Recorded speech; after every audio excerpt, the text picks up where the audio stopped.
ஐயா வணக்கம். തിരുവനന്തപുരം ജില്ലയിൽ ഇത്തവണ ആര് ജയിക്കുമെന്ന ഉദ്വേഗഭരിതമായ മുഹൂർത്തത്തിനായി കാത്തിരിക്കുകയാണ് തിരുവനന്തപുരം ജില്ലയിലെ വോട്ടർമാരും കട്ടബൊമ്മൻ മുതൽ കുട്ടിച്ചാത്തൻ വരെയുള്ള തിരുവനന്തപുരം ജില്ലയിലെ നേതാക്കളും അണികളുമെല്ലാം. രാജീവ് ചന്ദ്രശേഖരൻ എന്ന് പറഞ്ഞ BJP സ്ഥാനാർത്ഥിക്ക് തികഞ്ഞ വിജയപ്രതീക്ഷയാണ് ഇവിടെയുള്ള BJPക്കാർ മുഴുവൻ വച്ചു പുലർത്തുന്നത്. 1500 മുതൽ 10,000 വോട്ടിനെങ്കിലും രാജീവ് ചന്ദ്രശേഖർ ജയിക്കുമെന്നാണ് തിരുവനന്തപുരത്തെ BJPക്കാർ മുഴുവൻ കണക്ക് കൂട്ടുന്നത്. രാജീവ് ഇത്തവണ തിരുവനന്തപുരത്തെ MP ആകും, താമര ഇവിടെ വിരിയും എന്നാണ് പല ആൾക്കാരും പറഞ്ഞുകൊണ്ടിരിക്കുന്നത്. അതിനിമ്മിണി പൊളിക്കും, നീയൊക്കെ ഞൊട്ടും എന്നൊക്കെ പറഞ്ഞുകൊണ്ട് നമ്മുടെ UDFും പന്നി രവീന്ദ്രന്റെ ടീമായിട്ടുള്ള CPMും അപ്പുറത്ത് താറുടുത്ത് നിൽപ്പുണ്ട് എന്നുള്ളത് വേറൊരു കാര്യമാണ്. കാരണം ഇത്തവണ പോളിംഗ് ശതമാനം നന്നേ കുറവായിരുന്നു തിരുവനന്തപുരം ജില്ലയിൽ എന്ന് നമ്മൾ മനസ്സിലാക്കിയിരിക്കേണ്ട ഒരു വസ്തുത തന്നെയാണ്. കഴിഞ്ഞ തവണ 76% പോളിംഗ് ഉണ്ടായിരുന്ന സ്ഥലത്ത് 77% പോളിംഗ് ഉണ്ടായിരുന്ന സ്ഥാനത്ത് ഇത്തവണ അതിൽ താഴെ 67% പോളിംഗ് മാത്രമേ ഉണ്ടായിരുന്നുള്ളൂ എന്നുള്ളത് ഒരു വസ്തുതയാണ്. ഈ പോളിംഗ് ശതമാനം അതിഭീകരമായിട്ട് കുറഞ്ഞതോടുകൂടി ഇത്തവണ ആര് ജയിക്കുമെന്നുള്ള കൂട്ടിക്കിഴിക്കലുകൾ നടത്തുന്ന മുന്നണികൾ ആശയക്കുഴപ്പത്തിലായി എന്നുള്ളതും വേറൊരു കാര്യമാണ്. അതുകൊണ്ട് തിരുവനന്തപുരത്തിന്റെ കാര്യത്തിലാണെങ്കിൽ ഇതൊരു സർവേ റിപ്പോർട്ടല്ല. ആര് ജയിക്കും എന്നുള്ളതിനെ കുറിച്ച് പറയുകയാണെങ്കിൽ അത് ജയിക്കുമ്പോഴേ നമുക്ക് അറിയാൻ പറ്റൂ എന്നുള്ളത് വളരെ പച്ചയായിട്ട് ഞാൻ ഇവിടെ പറയുകയാണ്. അല്ലാതെ രാജീവ് ചന്ദ്രശേഖർ ജയിക്കും അല്ലെങ്കിൽ ശശി തരൂർ ജയിക്കും എന്നൊന്നും നമ്മൾ പറയുന്നില്ല. കാരണം ഇത് ജനാധിപത്യമാണ്. ജനാധിപത്യത്തിൽ ജനങ്ങളാണ് രാജാവ്. അവരെ ജയിപ്പിക്കുന്നവർ ജയിക്കും, അത്ര മാത്രമേ ഉള്ളൂ എന്നുള്ളതാണ് വേറൊരു കാര്യം. എന്തായാലും നമ്മൾ പറയാമെന്ന കാര്യം ഇതൊന്നുമല്ല. തിരുവനന്തപുരം മണ്ഡലത്തിൽ ആര് ജയിക്കും എന്നുള്ളതിനെ കുറിച്ച് നമ്മുടെ മുഖ്യമന്ത്രി പിണറായി വിജയൻ ഒരു സ്റ്റഡി നടത്തിയിട്ടുണ്ട്. ഈ ഇലക്ഷനൊക്കെ വരുമ്പോൾ നമ്മുടെ മുഖ്യമന്ത്രിമാരും അല്ലെങ്കിൽ നമ്മുടെ സർക്കാരും പോലീസിന്റെ ഇന്റലിജൻസിനെ വിട്ട് ഒരു അന്വേഷണം നടത്തും. ഇതാരാണ് ഇവിടെ ജയിക്കാനായിട്ട് സാധ്യതയുള്ളത് എന്ന് കൃത്യമായിട്ടൊരു അന്വേഷണം. സത്യം പറഞ്ഞാൽ പോലീസിന് അത് എടുക്കാൻ യാതൊരുവിധ താല്പര്യവും ഇല്ലെങ്കിലും സർക്കാർ കുത്തി എഴുപ്പിച്ച് വിടുന്നതാണ്. ഇത് പോയി എടുത്തിട്ട് വാടേ എന്ന് പറഞ്ഞു. കാരണം നമുക്ക് അറിയണമല്ലോ ഇവിടെ ആര് ജയിക്കുമെന്ന്. കഴിഞ്ഞ തവണ 2021 നിയമസഭാ തെരഞ്ഞെടുപ്പിൽ മുഖ്യമന്ത്രി പിണറായി വിജയൻ തന്നെ വീണ്ടും അധികാരത്തിലേറുമെന്ന ഇന്റലിജൻസ് റിപ്പോർട്ട് പോലീസിന്റെ വളരെ കൃത്യമായിരുന്നു. അതുപോലെ ഇത്തവണ ഒരു ഇന്റലിജൻസ് റിപ്പോർട്ട് തിരുവനന്തപുരം ജില്ലയെക്കുറിച്ച് നമ്മുടെ മുഖ്യമന്ത്രി പിണറായി വിജയന് കിട്ടിയിട്ടുണ്ട്. സഖാവെ ഒന്ന് സൂക്ഷിച്ചോ, രാജീവ് ചന്ദ്രശേഖർ ജയിക്കാനുള്ള സാധ്യത വളരെ കൂടുതലാണ് എന്നാണ് ഇന്റലിജൻസ് റിപ്പോർട്ടിൽ നമ്മുടെ മുഖ്യമന്ത്രി പിണറായി വിജയന്റെ കയ്യിലേക്ക് എത്തിയിരിക്കുന്നത്. അത് കഴിഞ്ഞിട്ടാണ് വോട്ടെടുപ്പ് വന്നത് എന്നുള്ളത് വേറൊരു കാര്യം. അതുകൊണ്ട് രാജീവ് ചന്ദ്രശേഖരനെ തോൽപ്പിക്കാനുള്ള പഠിച്ച പണി 18 നോക്കിയിരുന്നു പിണറായി സർക്കാർ എന്നും പല ആൾക്കാരും പാർട്ടിക്കകത്തും പാർട്ടിക്ക് പുറത്തും പോലീസിനകത്തും പറയുന്നുണ്ട് എന്നുള്ളത് വേറൊരു വസ്തുതയാണ് എന്ന് നമ്മൾ മനസ്സിലാക്കിയിരിക്കുക. സ്പെഷ്യൽ ബ്രാഞ്ച് വിങ് എന്ന് പറഞ്ഞൊരു വിങ് ഉണ്ട്. ഈ വിങ്ങിന്റെ പ്രധാനപ്പെട്ട ജോലി എന്ന് പറയുന്നത് ഇവർ സ്റ്റേറ്റ് ഇന്റലിജൻസ് ഡിപ്പാർട്ട്മെന്റിന്റെ കീഴിൽ വരുന്ന വിങ് ആണ്. ഈ സ്പെഷ്യൽ ബ്രാഞ്ച് വിങ് മഫ്തിയിൽ ഓരോ ലോക്കൽ ഏരിയാസിലും കാണും. ലോക്കൽ ജനങ്ങളുമായി ഇടപെട്ട് ലോക്കൽ ജനങ്ങളുടെ പൾസ് എന്താണെന്ന് അറിഞ്ഞാണ് ഇവർ ഈ സർവേ റിപ്പോർട്ട് എടുക്കുന്നത്. അങ്ങനെ നമ്മളടുത്ത് വന്നിരുന്ന് ചായയും കുടിച്ച് ഇവിടെ ജയിക്കും എന്നൊക്കെ ചോദിച്ചു പോകുന്ന ആൾക്കാർ മഫ്തിയിലുള്ള പോലീസുകാരാണെന്ന് പോലും ജനങ്ങൾക്ക് അറിയാനുള്ള യാതൊരുവിധ സാധ്യതയുമില്ല എന്നുള്ളത് വേറൊരു കാര്യം. നമ്മുടെ NIA പോപ്പുലർ ഫ്രണ്ടിന്റെ കുറെ എണ്ണത്തിന് തട്ടി തോളി കയറ്റിക്കൊണ്ട് പോയില്ലേ. നമ്മുടെ പോപ്പുലർ ഫ്രണ്ടിന്റെ തന്നെ ആൾക്കാരുടെ ഇറച്ചിക്കടകളിൽ വന്ന് ബംഗാളിയായിട്ട് ഇറച്ചി വെട്ടാനൊക്കെ നിന്ന് ഒരു സമയത്ത് രാവിലെ പോപ്പുലർ ഫ്രണ്ടുകാരൻ കണ്ണു തുറന്ന് നോക്കിയപ്പോൾ ഭാഷയിലെ രജനീകാന്തിനെ പോലെ ഭാഷ എന്നൊക്കെ പറഞ്ഞ് അവനെ തട്ടി തോളി കയറ്റി അണ്ണാക്കിൽ പിണ്ണാക്കും തിരികെ വെച്ചുകൊണ്ടാണ് പോപ്പുലർ ഫ്രണ്ടുകാരന്മാരെ NIA അള്ളിക്കൊണ്ടുപോയത്. അതുപോലെ ലോക്കൽ പോലീസ് മഫ്തിയിൽ ഇതുപോലുള്ള സ്പെഷ്യൽ ബ്രാഞ്ച് വിങ്ങിലുള്ള ആൾക്കാരെടുത്ത റിപ്പോർട്ട് നേരെ ഇന്റലിജൻസ് സ്റ്റേറ്റ് ഇന്റലിജൻസിന് കൈമാറും. സ്റ്റേറ്റ് ഇന്റലിജൻസിനെ നയിക്കുന്നത് ADGP ആണ്. ADGP ഇതുകൊണ്ട് മുഖ്യമന്ത്രി പിണറായി വിജയന്റെ കയ്യിൽ കൊടുക്കും. അങ്ങനെ ഈ ലോക്കൽ പൾസ് നമ്മുടെ സർക്കാരിന്റെ കയ്യിലേക്ക് എത്തും എന്നാണ് അറിയാനായിട്ട് സാധിക്കുന്നത്. അങ്ങനെ സർക്കാരിന്റെ കയ്യിലെത്തിയ റിപ്പോർട്ടിലാണ് ഇത് പറയുന്നത് തിരുവനന്തപുരത്ത് രാജീവ് ചന്ദ്രശേഖർ ജയിക്കാനുള്ള സാധ്യതയുണ്ട് എന്ന്.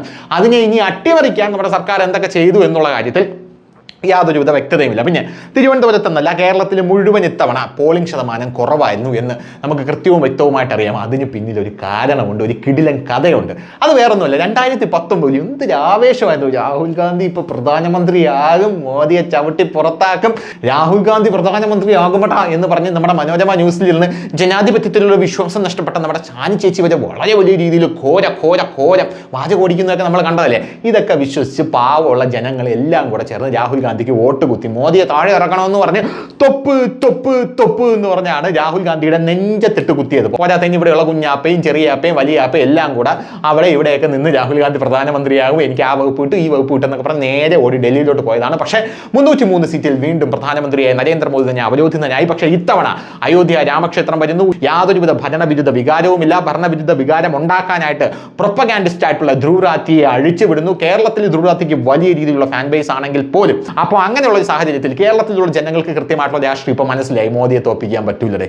പിന്നെ കേരളത്തിലെ ജനങ്ങൾക്ക്, കേരളത്തിലുള്ള സുഡാപ്പികൾക്കും കമ്മികൾക്കും കൊങ്ങികൾക്കും യാതൊരുവിധ റോളും ഇല്ലാത്തൊരു ഇലക്ഷനാണ് ഇപ്പോൾ വന്നത് എന്നുള്ളത് വേറൊരു കാര്യം. പറയുമ്പോൾ ജനാധിപത്യമൊക്കെയാണ്, പക്ഷേ എൻ്റെ ഒരു വോട്ട് കൊണ്ട് മോദിയെ ഒന്നും ചെയ്യാൻ പറ്റില്ല എന്നുള്ള ഒരു വലിയൊരു മൈൻഡ് സെറ്റ് കൂടെ ഇവരുടെ ഉള്ളിൽ ഉടലെടുത്തത് കൊണ്ടാണ് സത്യം പറഞ്ഞാൽ വോട്ടിടാൻ പല ആൾക്കാർക്കും ഇത്തവണ മടിയായിരുന്നത്. കാരണം ഫാസിസം വന്നു, അടുക്കളയിൽ വരെ ഫാസിസം വന്നു, തൊലഞ്ഞു എന്ന് പറഞ്ഞാണ് കുറേ എണ്ണം വോട്ടിടാതെ വീട്ടിൽ കയറിയിരുന്നത്. എനിക്കറിയാമല്ലോ, എൻ്റെ കൂട്ടുകാരൻ വോട്ടിടാൻ പോകുന്നില്ലേടാന്ന് ഞാൻ അവൻ്റെ അടുത്ത് വീട്ടിൽ പോയി ചോദിച്ചു. അങ്ങനെ വീട്ടിൽ പോയി ചോദിച്ചപ്പോൾ ഈ വേട്ടാവളി എൻ്റെ അടുത്ത് പറഞ്ഞാണ്, നമ്മളൊക്കെ വോട്ടിട്ടിട്ട് എന്തെങ്കിലും കാണാം, അവിടെ മോദി തന്നെ വരുമല്ലോ എന്ന് പറഞ്ഞിരിക്കുകയാണ്. പക്ഷേ സംഖ്യക്കൊക്കെ മുടിഞ്ഞ ആവേശമായിരുന്നു വോട്ടിടാൻ.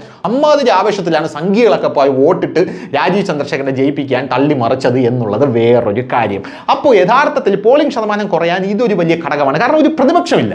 പ്രതിപക്ഷം ഉണ്ടെങ്കിലല്ലേ നമുക്ക് വോട്ടിടാൻ ഒരു ഗുമ്മുള്ളൂ. കാരണം രാഹുൽ ഗാന്ധി ജയിക്കുമോ മോദി ജയിക്കുമോ? ഇവിടെ മോദിയുടെ വാലി കെട്ടിയിട്ടടിക്കാൻ രാഹുൽ ഗാന്ധിയില്ല.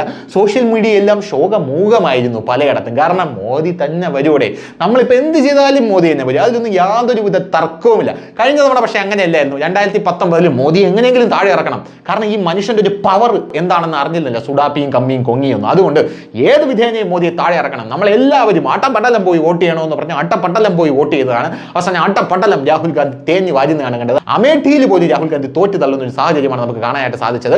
അതുകൊണ്ട് ഇത്തവണ വോട്ടിംഗ് ശതമാനം കുറയും. കാരണം ജനങ്ങൾക്ക് വയ്യ, മോദി തന്നെ വരും, നമുക്കൊരു റോളും ഇല്ല ഇതിൽ എന്ന് പറഞ്ഞിരിക്കുകയാണ് വിളകൾ കമ്മികളും സുഡാപ്പികളും കൊങ്ങികളും എല്ലാം എന്നുള്ളതാണ് യഥാർത്ഥത്തിലുള്ള വസ്തുത എന്ന് പറയുന്നത്. പക്ഷേ സംഖ്യകൾക്കൊക്കെ വോട്ട് ചെയ്യാൻ ഭയങ്കര ആവേശമാണ്. കാരണം മോദി ഇനിയും 400 സീറ്റുകൾക്ക് മുകളിൽ വരണം, എങ്കിൽ മാത്രമേ നമുക്ക് ഇനിയും പല കാര്യങ്ങളും വിഗറസ് ആയിട്ട് ചെയ്യാൻ പറ്റൂ എന്ന് പറഞ്ഞ സംഖ്യകൾ ആവേശത്തിൽ തുള്ളിച്ചാടുകയാണ് എന്നുള്ളതാണ് വേറൊരു കാര്യം. അപ്പോൾ പിന്നെ തിരുവനന്തപുരത്തേക്ക് വന്നു കഴിഞ്ഞാൽ തിരുവനന്തപുരത്ത് ഇത്തവണ വോട്ടിംഗ് ശതമാനം കുറവായിരുന്നു, പോളിംഗ് ശതമാനം കുറവായിരുന്നു. തിരുവനന്തപുരത്ത് പോളിംഗ് ശതമാനം കുറവായിരുന്നു എന്ന് പറയുമ്പോൾ കൃത്യമായിട്ട് പറഞ്ഞു കഴിഞ്ഞാൽ 66.43% പോളിംഗ് ആയിരുന്നു തിരുവനന്തപുരത്ത് ഉണ്ടായിരുന്നത്. തിരുവനന്തപുരത്ത് കഴിഞ്ഞ തവണത്തെ പോളിംഗ് 73%. കുറച്ച് മുമ്പേ ഞാൻ പറഞ്ഞത് 77 എന്തോ എന്നായിരുന്നു, my mistake, please don't misunderstand me. 73% polling ആയിരുന്നു കഴിഞ്ഞ തവണ ഉണ്ടായിരുന്നത്.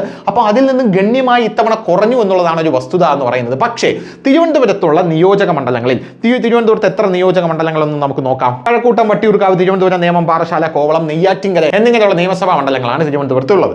ഈ തിരുവനന്തപുരത്തുള്ള ഇത്രയും നിയമസഭാ മണ്ഡലങ്ങളിൽ പോളിംഗ് ഏറ്റവും കൂടുതൽ കുറഞ്ഞത് നേമത്തും തിരുവനന്തപുരത്തുമാണ്. കാരണം ഈ നേമത്തും തിരുവനന്തപുരത്തുമാണ് BJPക്ക് ഏറ്റവും കൂടുതൽ വോട്ട് കിട്ടുന്നത്. ഇവിടെ വോട്ടിംഗ് ശതമാനം കുറഞ്ഞപ്പോൾ BJP മുന്നണി ഒന്ന് പരിങ്ങലായി. പോരാത്തതിന് തീരദേശ മേഖലകളിൽ കമ്പാരിറ്റീവ്ലി ഇത്തവണ എല്ലാം വെച്ച് കൂട്ടി നോക്കിയാലും തീരദേശ മണ്ഡലങ്ങളിൽ തീരദേശ നിവാസികൾ ഞെരിച്ചു പിടിച്ച് വോട്ട് ചെയ്തു എന്നുള്ളതാണ് വേറൊരു കാര്യം. അങ്ങനെ ഞെരിച്ചു പിടിച്ച് വോട്ട് ചെയ്തപ്പോൾ ശശി തരൂർ ക്യാമ്പിന് ഒരു ആത്മവിശ്വാസം കിട്ടി. കാരണം ശശി തരൂർ എപ്പോഴും ജയിച്ചു പോകുന്ന തീരദേശ വോട്ടുകളിലൂടെയാണ്. കഴിഞ്ഞ തവണ കുമ്മനം രാജശേഖരൻ നിന്നാൽ ആകപ്പാടെ നേമത്ത് മാത്രമാണ് കുമ്മനം രാജശേഖരൻ ലീഡ് ചെയ്യാൻ പറ്റിയത്. ബാക്കി എല്ലായിടത്തും ശശി തരൂർ തൂത്ത് വിറക്കിക്കൊണ്ട് പോയി എന്നുള്ളതാണ് യഥാർത്ഥത്തിലുള്ള വസ്തുത എന്ന് പറയുന്നത്. അതിനിപ്പോൾ രാജഗോപാൽ എന്നപ്പോൾ രാജഗോപാൽ എല്ലാ മണ്ഡലങ്ങളിലും തൂത്ത് വിറക്കിയെങ്കിലും തീരദേശത്തെ വോട്ടുകൾ കൊണ്ട് ശശി തരൂർ ജയിക്കുന്ന ഒരു സാഹചര്യം നമ്മൾ കണ്ടതാണ്. അതുകൊണ്ട് തീരദേശത്ത് ഇത്തവണ കമ്പാരിറ്റീവ്ലി, അതായത് നേമത്തും തിരുവനന്തപുരത്തും ഉള്ളതിനെക്കാട്ടിലും കൂടുതൽ വോട്ടിംഗ് ശതമാനം തീരദേശത്തുണ്ട് എന്നുള്ള ഒരു ആശ്വാസം ശശി തരൂരിനുണ്ട്. പക്ഷേ BJPക്കാർ അവരുടെ അന്തർധാരയിലൂടെ അവർ പറയുന്നതെന്ന് പറഞ്ഞാൽ തീരദേശത്ത് ഇത്തവണ രാജീവ് ചന്ദ്രശേഖരന്റെ പ്രവർത്തനം എന്ന് പറയുന്നത് അതിഭീകരമായിരുന്നു. അതിഭീകരമായത് കൊണ്ട് തന്നെ രാജീവ് ചന്ദ്രശേഖരന് വേണ്ടിയിട്ടാണ് തീരദേശത്തുള്ള നിവാസികൾ വോട്ട് ചെയ്തത് എന്നാണ്. കാരണം രാജീവ് ചന്ദ്രശേഖരന്റെ പ്രവർത്തനം തീരദേശത്ത് സ്തുത്യർഹമായിരുന്നു എന്നുള്ളത് കൃത്യമായിട്ടുള്ള കാര്യമാണ്. കാരണം പൊഴിയൂരൊക്കെ ചെന്ന് രാജീവ് ചന്ദ്രശേഖരൻ കാഴ്ചവെച്ച പ്രവർത്തനം അടിപൊളിയായിരുന്നു. പിന്നെ ശശി തരൂറിന്റെ ഈ വിഴിഞ്ഞ വിഷയമൊക്കെ വന്നപ്പോൾ തരൂർ പുറംതിരിഞ്ഞ് നിന്നത് കൊണ്ട് തന്നെ നമ്മുടെ തീരദേശ നിവാസികൾക്ക് തരൂറിനെ അത്രയ്ക്ക് അങ്ങോട്ട് പോരാ എന്നുള്ളതും വേറൊരു കാര്യമാണ്. അതുകൊണ്ടാണ് പറഞ്ഞത് ഇത്തവണ ആര് ജയിക്കും എന്നുള്ളതിനെക്കുറിച്ച് നമുക്ക് യാതൊരുവിധ മുൻധാരണകളോടുകൂടി സമീപിക്കാനായിട്ട് പറ്റില്ല എന്നുള്ളത്. പിന്നെ പന്ന്യ രവീന്ദ്രന്റെ കാര്യം, പന്ന്യ രവീന്ദ്രൻ ചിത്രത്തിലേ ഇല്ല എന്നുള്ളതാണ് വേറൊരു കാര്യം എന്ന് പറയുന്നത്. ഇനി CPI-കാരെല്ലാം കൂടെ പന്ന്യന് കിട്ടേണ്ട വോട്ട് തരൂറിന് കൊടുത്ത് തരൂറിനെ ജയിപ്പിക്കുമോ, അല്ലെങ്കിൽ തരൂറിനെ തീരദേശമായിരിക്കുമോ തുണയ്ക്കുന്നത്, തീരദേശം രാജീവ് ചന്ദ്രശേഖരനെ ആയിരിക്കുമോ തുണയ്ക്കുന്നത് എന്നൊക്കെയുള്ള കാര്യങ്ങളിൽ നമുക്കിപ്പോൾ യാതൊരുവിധ നിലപാടും എടുക്കാൻ കഴിയാത്ത ഒരു സാഹചര്യമാണ്. എങ്കിലും ഇന്റലിജൻസ് റിപ്പോർട്ട് പ്രകാരം രാജീവ് ചന്ദ്രശേഖർ ജയിച്ചേക്കും എന്നാണ് പറയുന്നത്. 1500 വോട്ടിനെങ്കിലും രാജീവ് ചന്ദ്രശേഖർ ജയിക്കുമെന്ന് പറയുന്നു. എന്തായാലും നമുക്ക് വോട്ടിംഗ് ശതമാനം കൂടെ ഒന്ന് പറഞ്ഞെടുത്താം. കഴിഞ്ഞ തവണ കഴക്കൂട്ടത്ത് 73% വോട്ടിംഗ് ആയിരുന്നു, 73.20. ഇത്തവണ കഴക്കൂട്ടത്ത് 65% അത് കുറഞ്ഞു. വട്ടിയൂർക്കാവാണെങ്കിൽ 69% കഴിഞ്ഞ തവണ ഉണ്ടായത്, ഇത്തവണ 62ആയി. തിരുവനന്തപുരത്ത് ഇത്തവണ 59 മാത്രമേ ഉള്ളൂ. കഴിഞ്ഞ തവണ 67% പോളിംഗ് ശതമാനമായിരുന്നു ഉണ്ടായിരുന്നത്. ആ തിരുവനന്തപുരം മണ്ഡലത്താണ് BJPക്ക് ഏറ്റവും കൂടുതൽ വോട്ട് കിട്ടുന്നതെന്ന് നമ്മൾ ആലോചിച്ച് നോക്കണം. നേമത്താണെങ്കിൽ 66, ഇത്തവണ കഴിഞ്ഞ തവണ 73. നേമമാണ് BJPയുടെ സ്റ്റാർ മണ്ഡലം എന്ന് പറയുന്നത്. അവിടെ നേമത്തും ഇങ്ങനെയായി. പാറശാലയിലും തീരദേശ മണ്ഡലമാണ്. 70% പാറശാലയിൽ പോളിംഗ് എന്ന് പറയുന്നത്. ഈ 70% പോളിംഗ് ഇത്തവണ ഉണ്ടായിരുന്നപ്പോൾ കഴിഞ്ഞ തവണ 76% പോളിംഗ് ഉണ്ടായിരുന്ന മണ്ഡലമാണ് പാറശാല എന്ന് പറയുന്നത്. അതിൽ 70% എങ്കിലും ഇത്തവണ 65, 62, 59, 66 എന്ന പല മണ്ഡലങ്ങളിലും പോളിംഗ് ശതമാനം ഉണ്ട്. അപ്പോൾ പാറശാലയിൽ 70%, ആ തീരദേശ മണ്ഡലത്തിൽ വലിയ രീതിയിൽ 70% എന്നുള്ളത് കോൺഗ്രസിന് ഒരു മനസ്സിന് ഒരു നിമ്മതി കിട്ടുന്ന ഒരു കാര്യമാണ്. കോവളത്ത് അതും തീരദേശ മണ്ഡലമാണ്. 70 ടച്ച് ചെയ്തു കോവളത്ത് 69.81% ഇത്തവണ തീരദേശ മണ്ഡലത്തിൽ ഇത്തവണ വോട്ടിംഗ് ശതമാനം എന്ന് പറയുന്നത്. കഴിഞ്ഞ തവണ അത് 76. പിന്നെ നെയ്യാറ്റിൻകര അതും UDFിൻ്റെ ശക്തമായിട്ടുള്ള ഒരു മണ്ഡലമാണ്. പക്ഷേ ഇത്തവണ UDF ഒന്നും അവിടെ ഇല്ല. കോവളത്ത് മാത്രമാണ് UDFിന് നിയമസഭാ സീറ്റ് ഉള്ളത്. ഇത്തവണ ബാക്കി എല്ലാ സീറ്റുകളിലും LDF ആണ് ഭരിക്കുന്നത്. എങ്കിലും MP ഇലക്ഷനും MLA ഇലക്ഷനും തമ്മിൽ നമുക്ക് കമ്പയർ ചെയ്യാൻ പറ്റില്ലല്ലോ. അതുകൊണ്ട് തന്നെ നെയ്യാറ്റിൻകര 70% ആണ് ഇത്തവണത്തെ പോളിംഗ്. കഴിഞ്ഞ തവണ 77%. അപ്പോൾ 70നോട് ടച്ച് ചെയ്യുന്നതും 70 കടന്നതും എന്ന് പറയുന്നത് പാറശാല 70, കോവളം 69, നെയ്യാറ്റിൻകര 70. അങ്ങനെ തീരദേശ മണ്ഡലങ്ങളിലെല്ലാം ഞെരിച്ചു പിടിച്ചുള്ള വോട്ടിംഗ് ഇത്തവണ നടന്നതുകൊണ്ട് തരൂർ ജയിക്കുമെന്ന് കോൺഗ്രസ് ക്യാമ്പിന് ആശ്വസിക്കാം. പക്ഷേ ഇന്റലിജൻസ് റിപ്പോർട്ട് ഇങ്ങനെ പറയുന്നത് കൊണ്ട് പിണറായി സർക്കാരിന് ഒരു ഉൾക്കിടിലം ഉണ്ടായിട്ടുണ്ട്. രാജീവ് ചന്ദ്രശേഖറിന് എങ്ങനെ പോയാലും ഒരു 1500 വോട്ടിനെങ്കിലും ജയിക്കും എന്ന് BJP-ക്കാരും കണക്കൂട്ടുന്നു. കാരണം തീരദേശത്ത് രാജീവ് ചന്ദ്രശേഖരൻ അത്രയ്ക്ക് ഗംഭീരമായിട്ടുള്ള പ്രവർത്തനമായിരുന്നു. അതുകൊണ്ടാണ് തീരദേശവാസികൾ ഇരച്ചു വന്ന് രാജീവ് ചന്ദ്രശേഖറിന് വോട്ട് പടപടപടാ കുത്തിയത് എന്നും BJP-ക്കാർ വിശ്വസിക്കുന്നു. എന്തായിരുന്നാലും ശേഷം സ്ക്രീനിൽ ജനാധിപത്യമാണ്, ജനങ്ങളാണ് രാജാക്കൾ. അപ്പോൾ ശരി. കൂടുതൽ വാർത്തകളും വിശേഷങ്ങളും നിങ്ങളിലേക്ക് എത്താൻ ABC മലയാളം സബ്സ്ക്രൈബ് ചെയ്യുക, ബെൽ ബട്ടണും അമർത്തുക.